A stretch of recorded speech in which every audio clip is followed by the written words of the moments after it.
Bonsoir à tous et merci d'être au rendez-vous de cette édition du 20h au sommaire de l'actualité ce soir. Prolongation dans l'affaire Khalifa Sall. La demande d'annulation de procédure introduite par les avocats du maire de Dakar sera vidée le 16 mai. Si le tribunal accède à cette requête, le maire de la capitale sera aussitôt libre. Série de drames causés par les malades mentaux. La société analyse le fléau. La négligence manifestée à l'endroit de cette couche vulnérable de la société favorise l'insécurité, ceci sous le regard impuissant des autorités étatiques. De l'ambassadeur de la Palestine dans les locaux du groupe Al-Fajri, Safwat Ibrahim profite de l'occasion pour magnifier le soutien du Sénégal et s'indigner du silence coupable de la communauté internationale. La page internationale sera également de la partie.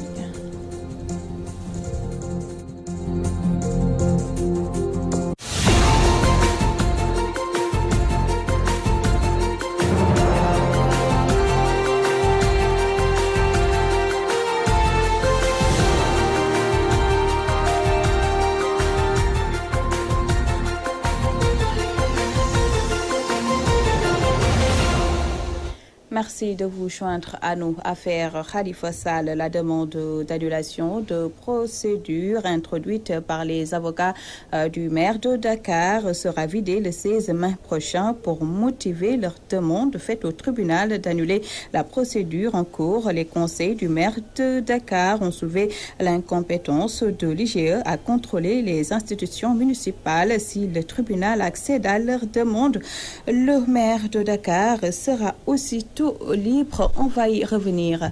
À l'UGB, les étudiants de l'UFR des sciences juridiques observent depuis hier une grève de la faim. Ils exigent la tenue d'examen de rattrapage pour les étudiants de la deuxième année.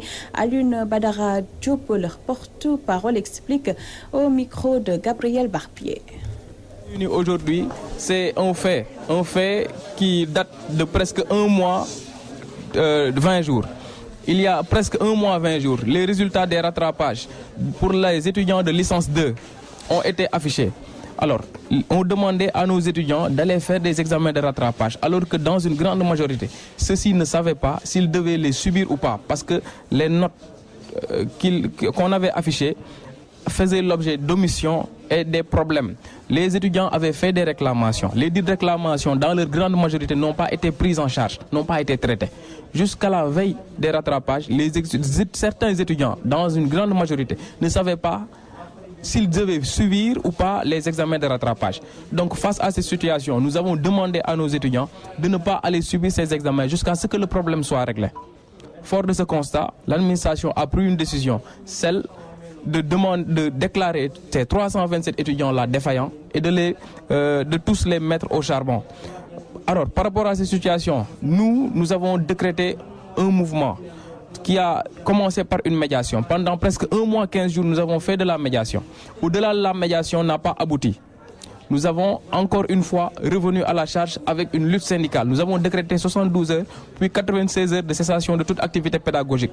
Au niveau du conseil du UFR, on nous a débouté pour nous dire que le conseil n'était pas habilité pour statuer et que le jury était le seul habilité pour revenir sur sa décision.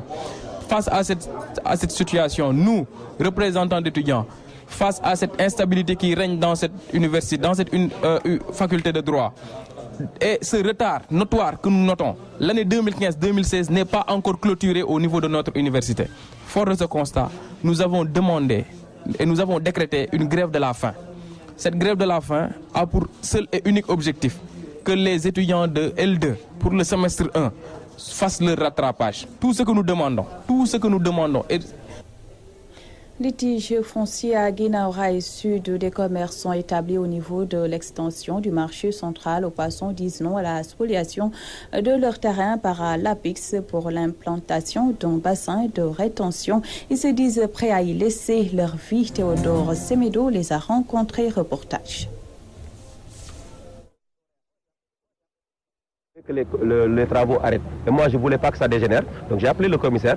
Et maintenant, le commandant m'a dit qu'ils vont arrêter les travaux.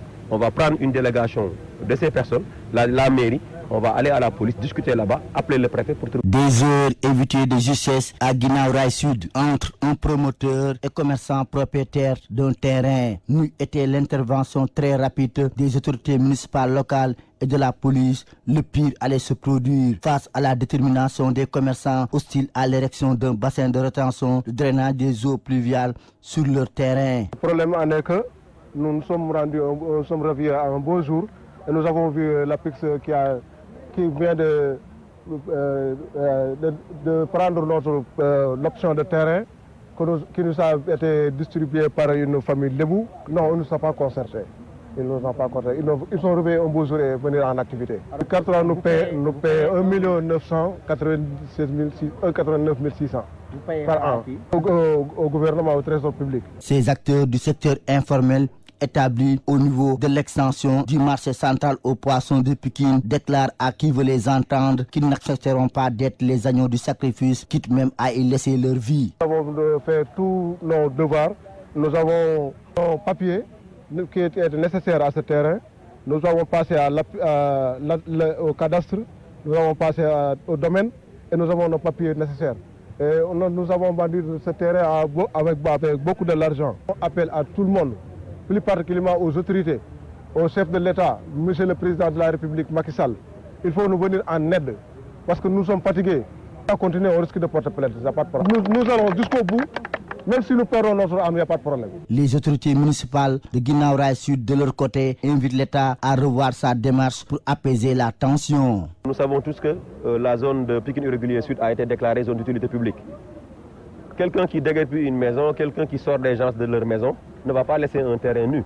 Mais le minimum serait de parler aux ayants droit, de leur dire que nous avons besoin de votre terrain et que la procédure de dédommagement commence. Et là, les travaux pourront se faire sans problème.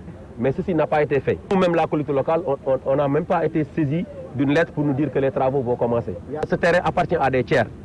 Donc, la moindre des choses, c'est de les appeler pour leur dire que vos terrains seront pris, un bassin sera construit pour vraiment soulager les populations de Guinaw Rail qui sont fatiguées des inondations. Mais en attendant l'intervention de l'État, les travaux ont été arrêtés sur ce site litigieux. Théodore Semedo, Guinaw Rail Sud. Je vous le disais en titre, les malades mentaux constituent une couche vulnérable. Leur prise en charge est négligée, ce qui favorise une insécurité pour eux, mais aussi pour leurs proches. Plusieurs homicides sont perpétrés par les déficients mentaux sous le regard coupable de nos autorités qui peinent à prendre des mesures.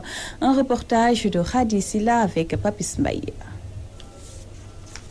seen xel dafay gën di bari fii ci Dakar koñ boo romb rek dag leen fay gis toppatoo bi ci war duñ ko ci nemmeeku loolu daal di nekk loo xamante ne jamono ji xaw naa tiital population bi ndax dem na ba jamono ji nit ñi dañoo tiit ci seen kaaraange. bi nga xamante ne ni am na fa rek. vulnérable au sein de la société et cause un réel problème de sécurité. On aurait bien voulu qu'on crée des centres pour ces genres de personnes là parce que aussi ils font partie de la société. Donc c'est des personnes ils ont peut-être ils sont malades mais ils sont des humains. Donc on doit créer des centres, on va les amener là-bas. Une fois là-bas, on va les prendre en charge parce que c'est mieux. C'est pas je ne magnifie pas qu'on est une malade, on lui laisse à la maison. Donc non seulement ça peut créer des choses comme le dégât qui s'est passé tout récemment à Kermassar, mais aussi ça peut gangréner autre chose aussi. Si quelqu'un a une maladie, par exemple, a une maladie, il doit le prendre pour l'amener à l'hôpital parce que les postes de santé sont là, fans, etc. Donc tout le monde doit prendre ses responsabilités pour protéger ces personnes-là. La responsabilité de l'État est indexée par ses citoyens rencontrés qui exigent plus de considération à l'égard de ces déficients mentaux. L'État aussi doit accompagner ces centres-là parce qu'on ne peut pas ouvrir une centre pour les malades et rester les bras croisés, pour les malades mentaux surtout, et rester les bras croisés comme ça. On doit les accompagner, les suivre, les aider aussi à avoir le maximum de moyens pour pouvoir se concentrer sur ces gens de malades. Ce manque de volonté à travers la population, aussi à l'État, parce que c'est l'État qui devait prendre la responsabilité. Parce que l'État est là pour tout le monde. Elle doit préoccuper les personnes normales et aussi les personnes qui n'ont pas normales aussi. Donc la responsabilité est totalement engagée. Le nombre croissant de déficients mentaux à Dakar est un réel problème de sécurité. Le drame survenu à Keur Massar en est une parfaite illustration. 2017, une année de mémoire pour le peuple palestinien en visite dans les locaux du groupe. L'ambassadeur de la Palestine à Dakar souligne l'importance de cette année. Safouat Ibrahim salue par la même occasion le soutien du Sénégal et s'indigne du silence coupable de la communauté internationale à Sangueï. 100 ans que la Palestine est sous la domination de l'État d'Israël, un siècle d'histoire marquée de douleur. 2017 est donc une année particulière pour le peuple palestinien, selon son Excellence Safouat Ibrahim, ambassadeur de l'État du Palestine à Dakar. Aujourd'hui, c'est 2017. Nous donc commémorons plusieurs événements tristes à la fois. D'abord, c'est 100 ans depuis l'adoption de la déclaration Balfour, qui a permis à la colonisation israélienne d'arriver jusqu'à ce qui est d'aujourd'hui. 70 ans depuis l'adoption du plan de partage proposé par la puissance mandataire de l'époque et qui a été appliqué en son premier volet, c'est-à-dire l'établissement d'un État d'Israël, et toujours la non-application de son deuxième volet, l'État de Palestine, qui est malheureusement en cours de marchandage à l'échelle internationale. Et troisième raison, c'est 50 ans depuis la deuxième occupation par Israël de la Palestine historique. L'ambassadeur de l'État palestinien à Dakar pointe du doigt le laxisme de la communauté internationale et estime que le seul chemin vers la paix est la liberté. Se désistent, se désengagent et se disent il faut qu'on se débrouille autrement. Donc je crois que c'est là où on voit le double critère, le deux poids, deux mesures, cette politique de deux poids, deux mesures qui nous laisse en rage, qui nous laisse en colère, qui nous laisse en protestation. C'est pour ça une partie de notre peuple, les prisonniers en particulier, depuis le 17 avril dernier, entament une grève générale illimitée de la faim. Ils sont au nombre de 2000. Ils sont en général 6500. Mais la première vague des prisonniers grévistes aujourd'hui atteint dans son 25e jour près de 2000 prisonniers, femmes et hommes et enfants.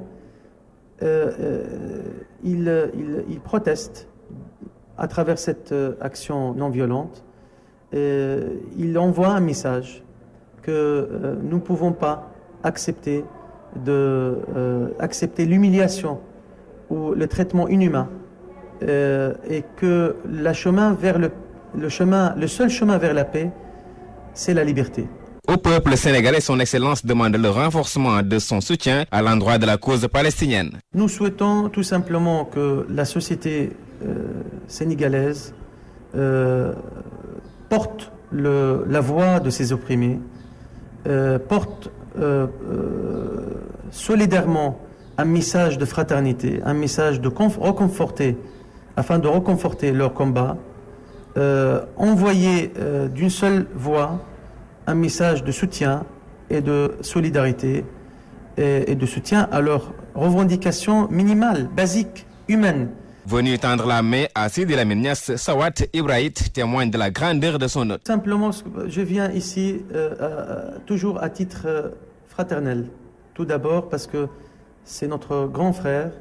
C'est une fierté du Sénégal d'avoir un de ses enfants de ce haut talent intellectuellement. Et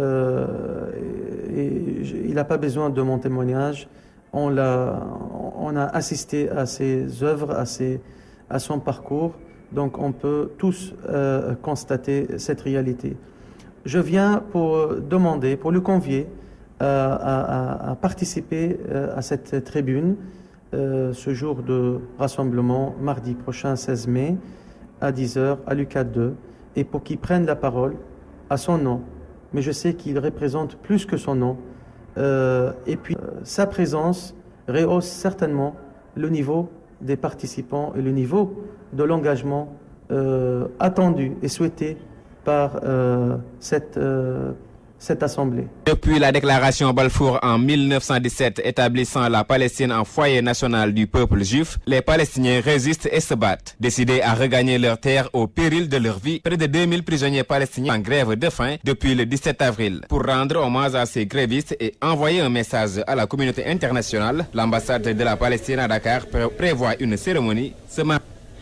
Restons avec l'ambassadeur de la Palestine à Dakar. Safouat Ibrahim soutient que l'État d'Israël bafoue toutes les libertés.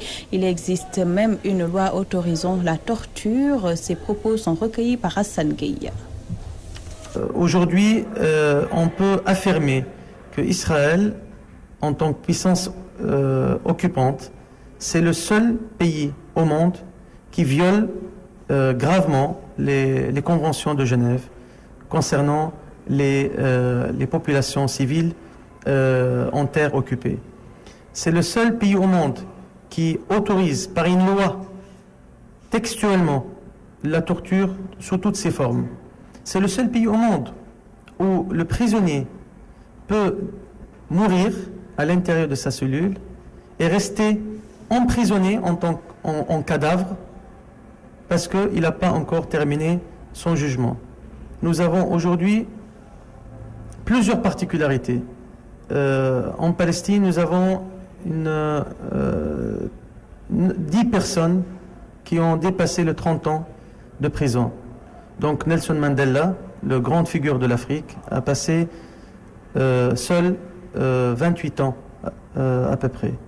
Donc nous avons combien de Nelson Mandela maintenant qui attendent leur libération. Nous avons des femmes, nous avons 69 femmes, dont une vingtaine de mères. Certains ont accouché leur bébé à l'intérieur de la cellule, les mains parfois menottées. Nous avons 14 bébés, 300 enfants, 1800 malades, dont certains très graves, touchés par des cancers ou par des maladies très sérieuses, mourantes. Nous avons 13 députés, 2 anciens ministres palestiniens, une centaine de militants, des intellectuels, des blogueurs. Nous avons une vingtaine de journalistes également, puisque je parle devant des journalistes. Donc malheureusement, le droit tout court en Palestine est bafoué à maintes reprises et par toutes les formes, et sans aucune sanction. Politique à Touba, les femmes de l'Ansar ne veulent plus être utilisées pour élire les députés du département en Assemblée générale. Elles déclarent qu'elles veulent être elles-mêmes investies pour défendre leurs intérêts. À Touba, Mamadou Martarsar. Les femmes de l'Ansar dans la commune de Touba ne veulent plus servir de faire valoir pour les députés à l'Assemblée nationale. Elles veulent être investies pour défendre elles-mêmes leurs préoccupations. Elles l'ont fait savoir lors d'une assemblée générale tenue dans la dite localité. On n'accepte plus d'être utilisé par ces politiciens véreux. À chaque fois, ils nous demandent de se mobiliser pour leurs meetings et autres rencontres politiques. Mais malheureusement, ils ne font absolument rien pour nous. C'est eux qui s'accaparent de tous les postes électifs et autres largesses du gouvernement. Nous avons décidé, nous les femmes de l'Ansar, de mettre fin à de telles pratiques. Vous savez très bien que les femmes de Touba sont très bien organisées. Ici, dans la cité religieuse, elles sont dans des groupements et s'activent dans toute activité génératrice de revenus, comme le commerce, la transformation des produits locaux, le maraîchage, entre autres. Malheureusement, elles n'ont aucun soutien des autorités. Ces femmes ne bénéficient jamais de financement. C'est pourquoi nous avons décidé de siffler la fin de la récréation dans la cité religieuse de Touba.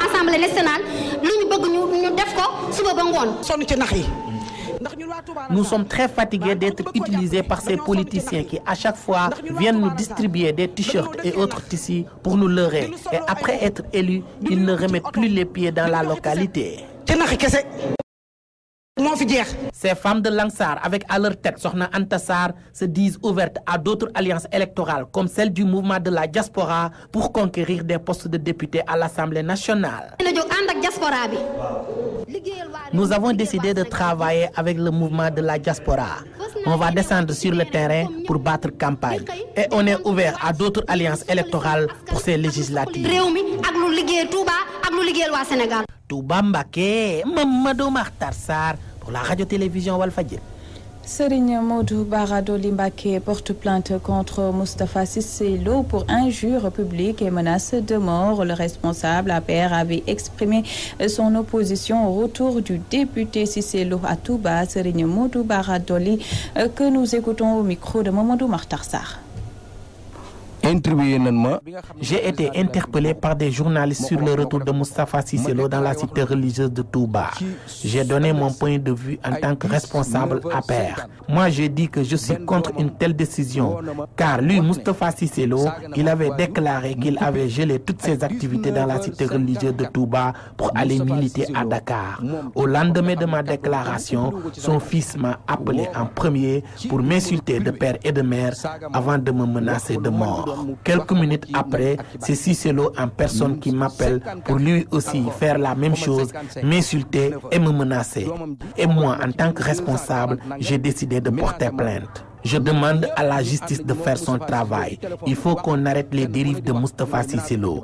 Il passe tout son temps à insulter les gens. Cela est anormal. Si le président de la République Macky Sall ne peut remporter la cité religieuse de Touba, c'est à cause du mauvais comportement de Cissé Lo qui s'attaque à tout le monde.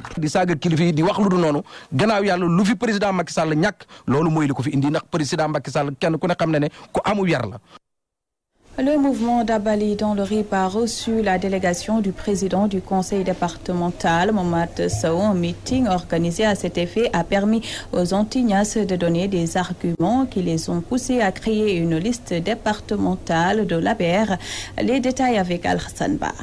Le président du conseil départemental de Nioro et ses alliés en meeting à Dabali disent maintenir leur position de créer une liste de l'APR lors des prochaines législatives dans le poste Bimba. Matarba donne les raisons d'une telle décision. Pour des raisons d'ordre politique et géopolitique, je dirais que dans ce département, il n'est plus question qu'on réélise des députés de l'AFP. Nous n'en voulons plus, il faut que ça arrête. Qu'on nous laisse chercher nos députés sainement et puis dans un esprit vraiment démocratique, mais qu'on ne nous impose pas d'autres députés, qu'on ne force pas d'autres députés de l'AFP. Et à Mohamed Sow, le président du conseil départemental, dit ajouter: chaque individu a le droit de choisir sa liste et voici la nôtre. S'adressant aux autres responsables qui soutiennent la candidature de Moustapha Niasse, Malaw leur rappelle leur provenance. Autant dur, ils n'étaient pas là. Et maintenant qu'on est au pouvoir, ils viennent pour prendre nos places. Ça ne sera pas aussi facile, car on ne les donnera pas cette opportunité. Ils ont déjà trahi dans le passé.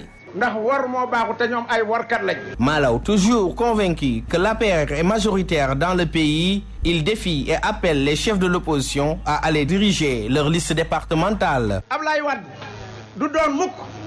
Candidat départemental. Que ce soit Wade ou Idrissa Seck ou quelqu'un d'autre, ils ne vont jamais diriger des listes départementales.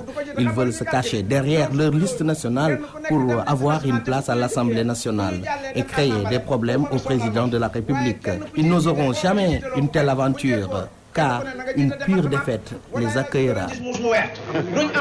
Ce meeting de Dabali a aussi permis aux populations locales de donner un bilan négatif du maire de leur ville, qui aussi est de l'AFP. Dabali, Al-Hassan Ba, Abdoulaye Dia, Walfadjri.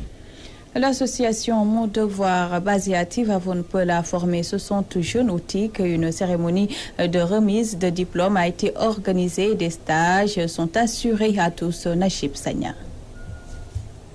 Mon Devoir, basé à Tivaouane-Peulh, a organisé la cérémonie de remise d'attestation à 60 jeunes de la commune formés en technologie de l'information et de la communication.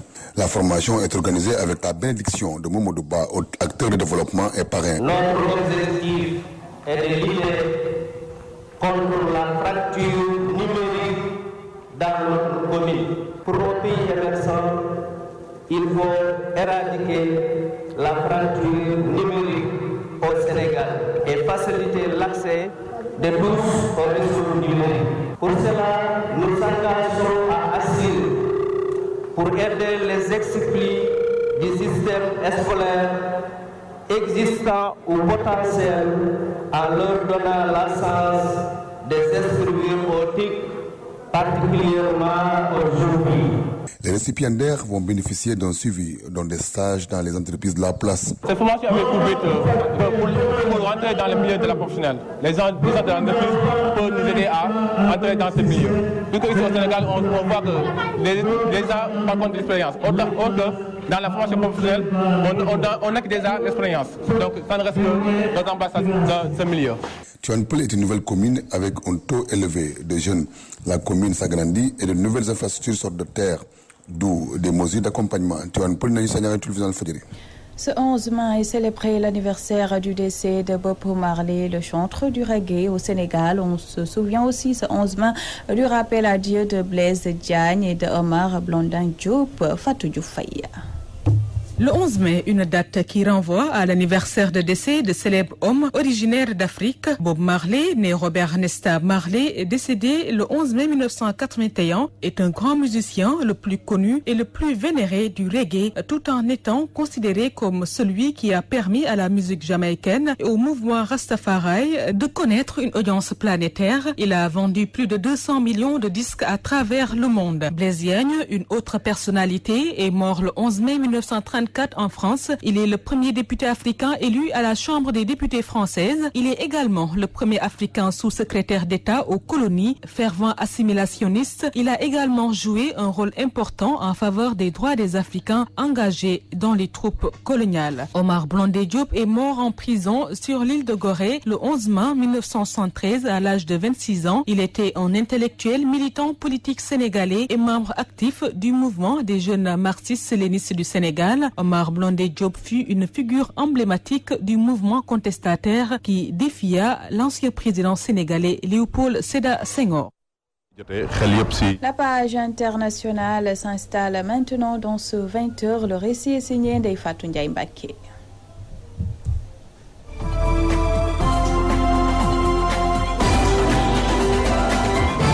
Wikipédia devra se soumettre aux conditions de la Turquie si le site veut pouvoir être consultable à nouveau. L'encyclopédie en ligne est bloquée dans ce pays depuis fin avril. Ankara lui reproche certains articles établissant un lien entre la Turquie et des organisations extrémistes, voire terroristes. La semaine dernière, la justice avait rejeté le recours de Wikipédia qui invoquait la liberté d'expression.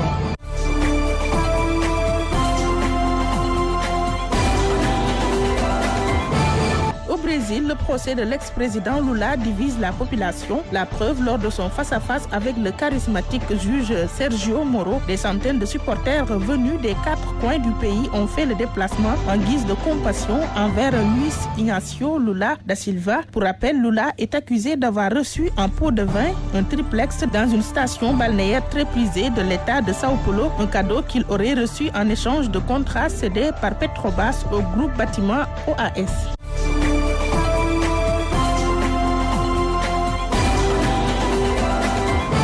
Pour terminer, les malades du sida disposent maintenant d'une espérance de vie plus longue grâce à la trithérapie, 10 ans de plus. Pour exemple, un patient de 20 ans qui a commencé son traitement en 2008 avec des médicaments récents et plus performants peut vivre jusqu'à 73 ans chez les hommes et 76 chez les femmes. On n'est pas loin de la moyenne de 78 ans dans la population générale. Ces données concernent en revanche l'Europe et l'Amérique du Nord, seulement des zones où la trithérapie est disponible depuis 20 ans.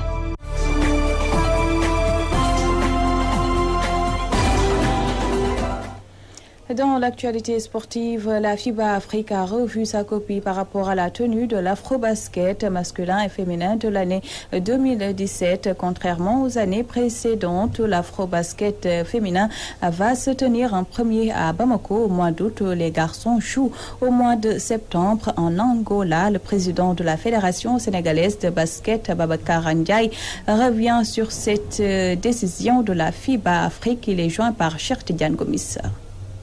Ce que je peux dire aujourd'hui officiellement, c'est en Angola, parce que l'annonce qui avait été faite par la FIBA lors du congrès de Bamako, et jusqu'à aujourd'hui, nous n'avons pas reçu une correspondance contraire. Donc maintenant, en principe, on va jouer d'abord l'Afrobasket féminin au mois d'août à Bamako. D'ailleurs, le tirage au sort est prévu le 27 de ce mois à Bamako. Et la compétition est prévue en principe du 17 août au 27 août. Bon, ça reste à confirmer officiellement. C'est à la fin de la compétition des filles que l'afro-basket masculin doit se tenir en Angola, en principe au mois de septembre, après les élections prévues dans ce pays au mois d'août. Maintenant, la date n'est pas encore confirmée. Voilà en fait les quelques informations qui ne sont pas encore confirmées officiellement, mais c'est en fait la tendance, inverser la programmation des deux afro-basket, parce que d'habitude c'est les garçons qui jouent avant les filles. Mais cette année, compte tenu de cette donne-là liée au désistement du Congo et à la tenue des élections en Angola, l'afro-basket masculin va suivre. Ainsi va l'actualité de ce jeudi 11 mai 2017, journal réalisé par Ndeye Fatou Ndiaye Mbacké. À la régie, il y avait Cheikh Tidiane Diop. À tous et à tous, merci de nous avoir prêté attention. Je vous souhaite de passer une très belle soirée sur Walf TV.